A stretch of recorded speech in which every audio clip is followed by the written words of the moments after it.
আমরা সবসময় কালো মেঘগুলাকেই মানে মনে করি these are the dangerous clouds but actually the shiny ones are the most dangerous. পাইলটরা আসলে জানালা দিয়ে কি দেখে? আমরা ছাত্ররা সাধারণভাবে ডিনারের পরে ছাদে গিয়েছি, গল্পগুজব করছি।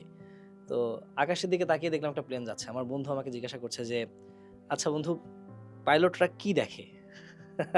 আমরা তো এখান থেকে প্লেন দেখতে পাচ্ছি। পুরা বডিটা দেখতে পাচ্ছি। পাইলটরা আসলে জানালা দিয়ে কি দেখে? আপনার কাছে আমার প্রশ্নটা থাকবে। আমি আমাদের যখন ইন্টারন্যাশনাল আমরা কোনো ফ্লাইট করি ওকে। বা আমরা বাংলাদেশে ডোমেস্টিক ঢাকা, চিটাগং, কক্সেস এই ফ্লাইটগুলো actually we don't look outside. একদমই না। We look outside but during our flight it has no significance in our flight. একটা জিনিস মজার কথা বলি যে যেটা আমি হয়তো পাইলট না হলে বুঝতে পারতাম বা জানতাম না। আমরা সবসময় কালো মেঘগুলাকেই মানে মনে করি these are the dangerous clouds. But actually the shiny ones are the most dangerous. তাই? Exactly. কেন?